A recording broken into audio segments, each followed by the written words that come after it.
On va déconstruire le mythe. Tu n'as pas un problème de discipline, tu as un problème de design. Depuis des années, on te dit que la discipline, c'est une question de volonté, que les gens qui réussissent sont juste plus forts que toi, plus courageux et plus motivés. Mais c'est complètement faux. Et cette croyance, cette idée que tu es juste pas assez, c'est précisément ce qui te maintient immobile. La discipline, ce n'est pas un trait de caractère, c'est une architecture. Et si personne ne t'a jamais montré comment la construire, dans ce cas, c'est pas ta faute. Mais à partir d'aujourd'hui, ça va commencer à l'être. Voici ce qui se passe réellement dans ton cerveau quand tu manques de discipline. Chaque fois que tu évites une tâche difficile pour faire quelque chose de facile, scroller, regarder la télévision ou une vidéo, manger quelque chose que tu n'avais pas prévu, ton cerveau libère une dose de dopamine, petite, rapide et instantanée. Et à chaque fois que tu répètes ce comportement, tu renforces un circuit neuronal.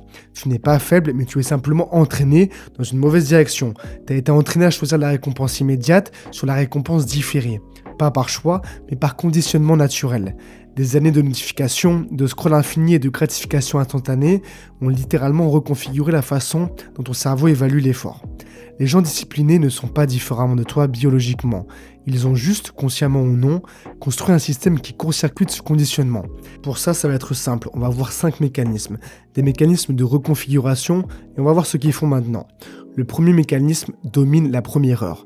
La première heure de ta journée, c'est la plus vulnérable. Ton cerveau au réveil est dans un état de semi-conscience avec des ondes cérébrales alpha. En gros, c'est le même état que quand tu es sous hypnose. Tu es suggestible, malléable et tu peux conscientiser ce que tu fais. Et ce que tu consommes dans cet état programme le reste de ta journée.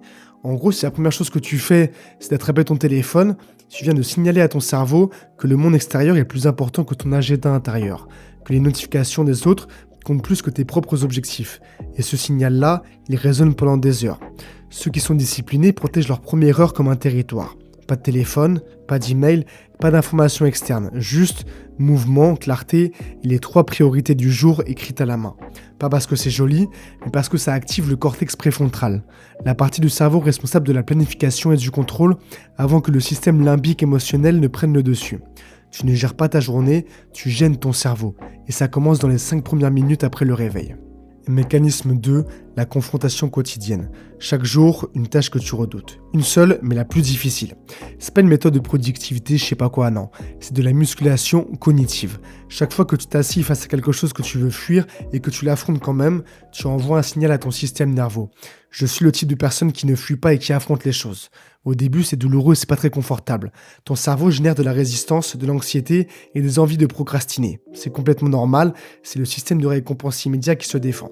Mais avec la répétition, quelque chose change.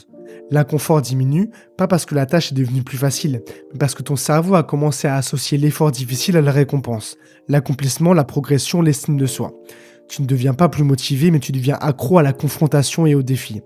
25 minutes, pas de téléphone, pas d'interruption, juste toi et la chose la plus difficile de ta liste. Aujourd'hui, pas demain. Mécanisme 3, contrôler ce que tu consommes. Ton attention est la ressource la plus précieuse que tu possèdes, encore plus dans le monde d'aujourd'hui. Et toi, tu la donnes gratuitement à des algorithmes qui ont été conçus par des ingénieurs parmi les plus brillants de la planète pour la capturer et ne plus jamais te la rendre. Chaque notification, chaque son et chaque vibration est une interruption. Les études en neurosciences cognitives sont claires. Après une interruption, il faut en moyenne 23 minutes pour retrouver un état de concentration profonde. 23 minutes pour chaque notification. Les gens disciplinés ne sont pas ceux qui ont le plus de volonté pour résister au téléphone. Ce sont ceux qui sont architecturés à un environnement où la résistance n'est pas nécessaire. Application supprimée, notification éteinte, téléphone dans une pièce différente. Tu ne veux pas avoir à résister à la tentation, tu veux simplement la supprimer. Sincèrement, protège ton attention comme si c'était ton téléphone en soirée ou en boîte de nuit. Fais attention parce que c'est la chose la plus importante que tu peux avoir dans la vie de tous les jours, ton attention. Mécanisme 4, ajouter du poids à tes actions. La paresse est facile quand elle ne coûte rien. C'est une réalité comportementale. Un comportement qui n'a pas de conséquences va se répéter encore et encore, toujours, et c'est mécanique. Les gens disciplinés créent des systèmes de coûts. Si tu rates une session de travail, tu fais 50 pompes le soir. Si tu scrolles pendant 1 heure quand tu aurais dû travailler, demain tu n'auras pas de divertissement. Pas pour te punir, mais pour signaler à ton cerveau que chaque action a un poids réel et a des conséquences.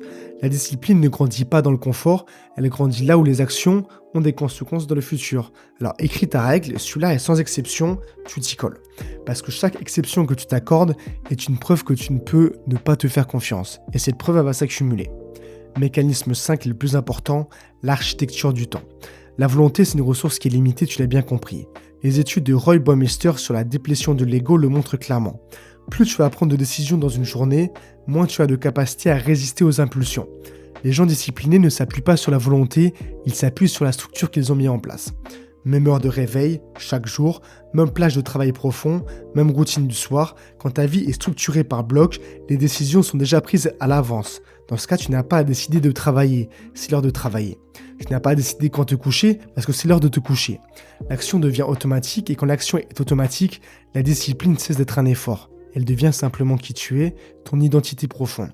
En gros, tu n'avais pas un problème de volonté, tu avais un problème de système. Et maintenant, tu sais, la première heure comme territoire, la confrontation tous les jours comme musculation. L'attention, c'est hyper important. Les conséquences de ce que tu fais ont toujours un poids. La structure comme architecture et comme base de ta vie. C'est pas de la motivation bullshit, ce n'est pas de l'inspiration de merde sur Instagram ou quoi. Ce sont des mécanismes neurologiques froids, précis et reproductibles. La vraie question maintenant, c'est pas est-ce que je peux devenir plus discipliné. La vraie question, c'est est-ce que je suis prêt à construire le système ou est-ce que je vais juste regarder cette vidéo et continuer comme avant. La réponse à cette question, c'est déjà un premier test. Alors je compte sur toi en tout cas mon frère et courage. Ciao.